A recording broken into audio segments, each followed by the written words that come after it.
입니다. 네. 한국인 고등학생이 이슬람 무장 테러 단체에 가입하기 위해서 지금 보시죠. 지금 처음에 한국에서 이스탄불로 갔고 네. 거기서 킬리스 저희도 처음 들어보는 지명인데 시리아 접경 지역으로 갔다는 겁니다. 네. 지금 나오는 내용들을 보면 시리아로 넘어갔을 가능성이 높아 보이는 거죠. 일단 현지 언론에서 그렇게 나오고 있거든요. 예. 터키 일간신문에서도 아마 저 학생이 시리아 국경을 미리 넘어갔을 것이다. 그럼 호텔 그 종업원도 미리 간 거로 보인다 이렇게 증언하고 있는 걸로 봐서 현지에서 지금 확실하게 그렇게 보고 있기 때문에 아마 저쪽 시리아 쪽 이미 넘어간 게 아닌가 그렇게 보는 게 맞는 것 같아요. 현재까지.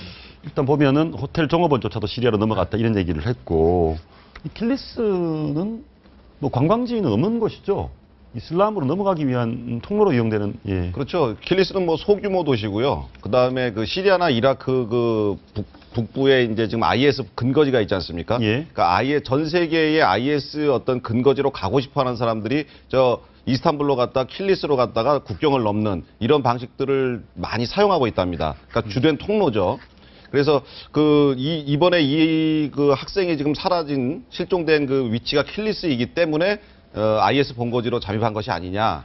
이제 혹시 지금 납치라든가 이제 이런 의혹도 있는데 호텔에서 본인이 이제 가방을 직접 챙겨서 예. 소지품이랑 싹 싸서 나간 걸로 봐서는 그 나이도 있고 납치라기보다는 자진해서 지금 간 거 아니냐. 이제 그런 얘기가 드는데 이 친구가 실제로 거기 가서는 내가 생각했던 건 좀 다르다 싶어서 나오고 싶어도 그때부터는 교통편이나 이런 것들이 어떤 사막이나 이런 데서 제공되지 않기 때문에 억류 가능성도 또 있습니다. 예. 그래서 아직 정확한 건 아니지만 그게 가장 지금 확률이 높은 상황이라 외교부에서 지금 아주 열심히 뛰어야 될 상황인 것 같습니다. 알겠습니다. 그런데 보통 통상 우리 조선님도 네. 자녀들 키우시고 그러니까 아이가 고등학생이 불과한 아이가 터키를 가겠다라고 하면 말리지 않습니까? 말렸는데 이제 이 친구가 이제 학교 생활 좀 적응이 안 되니까 집에 혼자 이른바 홈스쿨링을 홈스쿨링을 했군요. 했는데 때를 쓰니까 그 부모님이 다닌 교회에 이제 해외 전도를 많이 했던 예. 그분과 함께 동행을 하면서 살아가겠다 해서 이제 같이 간 것이죠. 예. 같이 갔으니까 저도 만약에 남자아이가 있는데 학교 잘 적응을 안 하고 때를 쓰면 어떤 이제 동행자가 있으면 예. 보내줄 수밖에 없을 것 같은데 어떤 부모가 IS에 가담할 거라고 상상을 할 수, 이게 사실 남의 나라 일이거든요. 예. 무슬림과 기독교의 갈등이라는 게 우리나라 일은 아니지 않습니까? 그 다음에 예. 요번에 이제 그 프랑스 테러도 이제 현지에서 이제 무슬림화된 현지화 시킨 어떤 테러리스트에 의한 소행이다 이랬지만 그럼에도 불구하고 대한민국 청소년이 IS에 가담했다는 것이 뉴스만으로도 사실 충격적인 얘기죠. 예. 예. 알겠습니다. 예. 지금 우리가 이제 IS 대원들 전쟁하는 장면 가끔 외신을 통해서 보면 두건 부르고 그다음에 총 들고 굉장히 원시적이고 예. 사막이나 풀한폭이 없는 데서 싸우고 그래서 굉장히 원시적이고 반문명적인 집단들 아니냐 이렇게 생각하시는데 미국의 대테러 국장인 매슈 올센 국장이 한 얘기가 있어요. 이 IS의 어떤 SNS라든가 선전 방식은 어느 테러 집단보다 더 정교하고 뛰어나다. 그래서 많은 사람들이 거기에 노출이 되면 심심해서 한번 노출이 됐다가는 그들의 논리나 선전 방식에 빠질 수 있다 하고 경계를 한 적이 있습니다. 예. 지금 우리나라에서도 지금 컴퓨터에 몇 가지 키워드만 딱 치면 저 IS 저게 딱 뜹니다. 예. 근데 자칫 잘못 접근했다가 그 논리라든가 이 사람들이 굉장히 원리주의지 않습니까? 예. 그래서 아주 원리주의적인 데다가 정교 일치 국가를 세우기 위해서 그다음에 이 세상의 어떤 여러 가지 잘못된 것들을 비난하고 이런 것들에 젊고 순수한 사람들이 빠져들기 쉽다는 거죠. 그래서 예. 이것이 지금 상당히 위협적이다. 전 세계적으로 그렇게 이거 한번 판단합니다. 물어보겠습니다.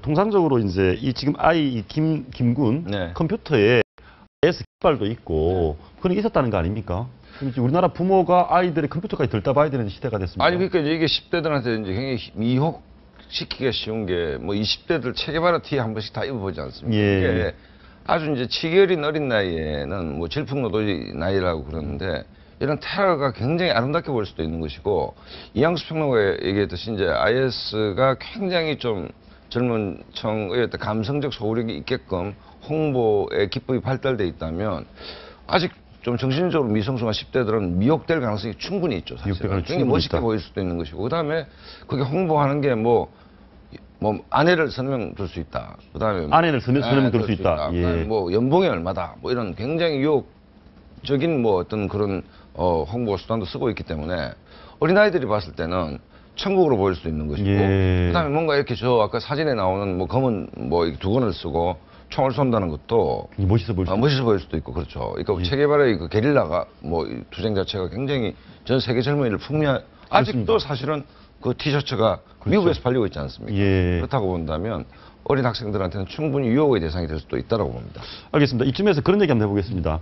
지금 IS 관련해서 인터넷에 몇 개만 쳐보면 그 홈페이지 접속도 할 수 있거든요. 네. 그래서 그거를 이용해서 거꾸로 댓글 연락처를 알아내서 연락해서 뭐 선발한다 이런 얘기가 있더라고요. 이 학생 같은 경우에 어떻게 한 걸로 지금 드러나 있냐면 조금 더 수사는 해봐야 되겠지만 일단 이 학생이 IS 사이트에 이제 가입을 하잖아요. 이제 접속해서 계속 보는 거죠. 그러다 질문을 남긴답니다. 거기다가. 질문을. question answer라는 질문을 하면은 거기서 질문들을 보는 거예요. 전 세계 질문 내는 사람이 많잖아요. 싹 보고 얘가 포섭이 가능하겠다라고 하면 몇 명을 선별을 해서 그래서 이제 메신저를 보낸답니다. 그래서 비밀리에 1대1 대화를 하고 그러다가 좀 친해지면 야 이렇게 한번 와보지 않을래? 이게 이제 IS 측의 수법이라고 하거든요. 아마 김모군도 뭐 그런 식으로 걸려든 것 같고 결국은 이걸 그런저런 막으려면 사이트 차단해야 되는데 지금 우리나라 사이버 수사대에서 유해 사이트 차단해요. 뭐 도박 사이트나 음란물 사이트 이런 거 차단하죠. 그다음에 뭐 민족통신 이런 대북 사이트 차단합니다. 그런데 IS 사이트는 지금 우리나라 국내 어떤 법에 저쪽 등을 해를 일으킨 건 없거든요. 예. 얘도 호주 같은 테러가 일어난 것도 아니고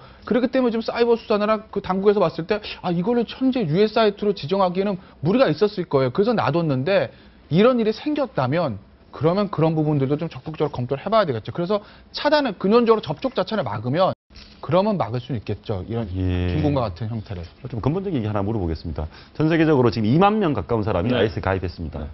심지어는 우리나라, 전혀 상관없이 우리나라의 고등학생도 그런 정황들이 나타나고 얼마 전에 사진도 공개됐지 않습니까? 그렇죠. 이슬람 스테이트에 활동하는 한국인, 북한이 남았는지 알 수 없지만 전 세계적으로 이렇게 이런 것들이 횡행하는 이유 시대적 불안감입니까? 어떤 아니 겁니까? 뭐 일단 동양 사람이 이제 아시아 사람이 저기 간 건 희귀한 경우니까 뭐 아까 말씀드렸듯이 칩이란 홍보 전략이라고 봐야 되지만 이 뿌리는 굉장히 근원이 깊죠. 뭐 멀리 가면 십자군 전쟁부터 뭐 시오니즘 그다음에 뭐 발포선 이렇게 해서 이스라엘 국가의 건립 뭐 여기서부터 이제 이스라엘 국가 건립을 무슬림 근본 세력은 미국의 어떤 배후 조정이라고 보는 거고 더 나아가면 미국이라는 나라를 이스라엘 유태인들의 집이 된 나라로 보는 거 아닙니까? 그렇기 때문에 반미적인 건 당연한 것이고 이슬람 근본주의 국가를 건립하겠다는 것이 48년도 이스라엘이 팔레스타인 지역에서 국가를 만들므로써 이제 갈등이 터져버린 것이죠. 그럼 소장님 보시기에는 지금 IS의 이 쪽에 동조자들이 늘어난다는 것은 근본적으로 전 세계적으로 반미가 충분히 많이 있다는 얘기네요. 그렇죠. 그러니까 이게 그 크리스찬과 예를 들어서 그 무슬림의 대결은 뭐 역사적으로 뿌리가 굉장히 깊은 것이고 결국은 48년도 팔레스타인 지역에서 이제 이스라엘 국가가 등장하고 아까 말씀드렸듯이 그 미국의 지원이었고 역설적으로 미국이라는 나라는 유태인이 지배한다라고 보기 때문에 뭐 여러 가지 중동 전쟁도 있었지만 그게 뿌리를 두고 있는 거예요. 뿌리가 역사적 뿌리가 굉장히 깊은 얘기죠 이게. 알겠습니다. 예. 지금 이제 그 대다수의 무슬림들, 99%의 무슬림들은 사실 뭐 이런 뭐 테러나 이런 것들을 아주 완강히 반대하죠. 지금 이 1%의 전쟁을 아주 뭐 목표로 하고 그다음에 지금 현대 사회에 정교 일치의 국가를 설립하겠다는 아주 지극히 원리주의적이고 그리고 폭력으로 이 세상을 점령하겠다고 하는 이런 좀 삐뚤어진 사람들이 지금 시리아와 이라크 북부에서 저기에서 시리아와 이라크 국민들도 무자박이 엄청나게 지금 살해했습니다.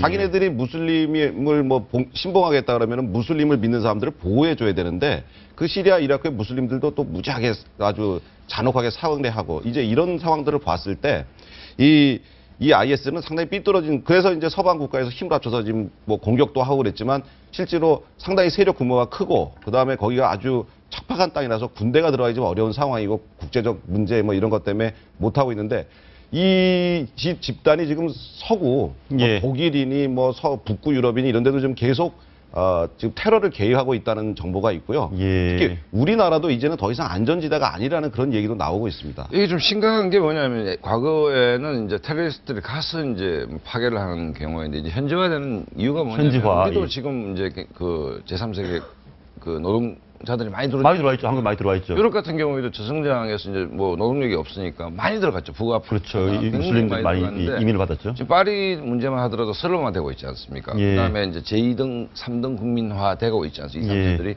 그러니까 그 사회에 대한 불만 세력일 수밖에 없죠. 뿌리는 북아프리카나 무슬림 지역에 있습니다. 그렇다고 본다면 IS 유혹이 굉장히 강렬할 수밖에 없다. 예. 유럽에서는 상당히 좀 이게 심각한 문제로 저는 좀 받아들입니다. 저희가 하나 더 그 걱정이 되는 것은 그런 겁니다. 지금 미국이 IS에 대한 공격을 주도하고 있고 거기에 가장 적극 동조했던 프랑스와 호주입니다. 이 가장 적극 동조한 두 나라가 엄청난 테러를 당하고 있습니다. 그렇죠. 그러면 미국이 우리한테도 요청했지 않습니까? 네. 한국도 IS 저지에 도와달라. 우리 입장 어떻게 됩니까? 우리가 그런 경험이 있죠. 뭐 그런데 우리가 주로 건설 부대라든지 뭐 복구 부대가 같이 전투 부대는 거의 안 간 걸로 알고 있기 때문에 뭐 지혜롭게 좀 풀어야 되는 문제가 아닌가요? 한미 동맹이라는 것도 중요하지 않습니까? 한미 동맹이기 때문에 우리가 이제 예를 들어서 무슬림 문제는 한미 동맹이라 있으면 미국의 지시와 우리가 따라가는 구조는 아니지 않습니까? 협의를 예. 하는 구조이기 때문에 예를 들어 전후 복구 문제라든지 뭐 이런 차원에서 우리 부대가 가는 건 맞지만 전투병을 보낸다 이건 좀 심각하게 고려해봐야 됩니다. 그 전투병을 보낸다면 우리나라 국회에서 통과를 시켜주지 않을 겁니다. 국회 통과 안 네, 시켜준다. 그거는 뭐 정부에서 만약에 미국께서 아무리 압력이 있어서 전투병을 좀 보내달라 하더라도 우리나라가 지금 그 어떤 그 이념과 인종 뭐 이런 거 이런 이념 갈등, 인종 갈등, 그다음에 종교 갈등 이런 데에는 저희가 군대를 어떤 뭐 의료, 복구, 건설 이런 것만 보내지 전투병 절대 보내지 않고 있기 때문에 그거 하나 마지막으로 더 물어보겠습니다. 올 초까지, 지난해 초까지 청와대 근무하셨으니까 청와대 또 박 대통령 이쪽에서 전 테러 집단에 갖고 대한 인식 또 저거에 대한 경각심 갖고 있는지 그런 거 물어보고 예, 제가 뭐 안보실에서 근무한 건 아니라서 정확한 내용은 모르지만 어쨌든 현 정부는 저런 테러에 대해 테러가 만약에 우리나라에서 발생한다면 절대 뭐 그 사람들의 뭐 위협에 굴복하지 않는다 이런 거는 이제 철저하게 지금 그 어떤 그런 가치는 세워져 있고요. 그다음에 그런데 만약에 뭐 국제적으로 분쟁이 생긴다 하더라도 우리는 뭐 전투병은 절대 보내지 않는다.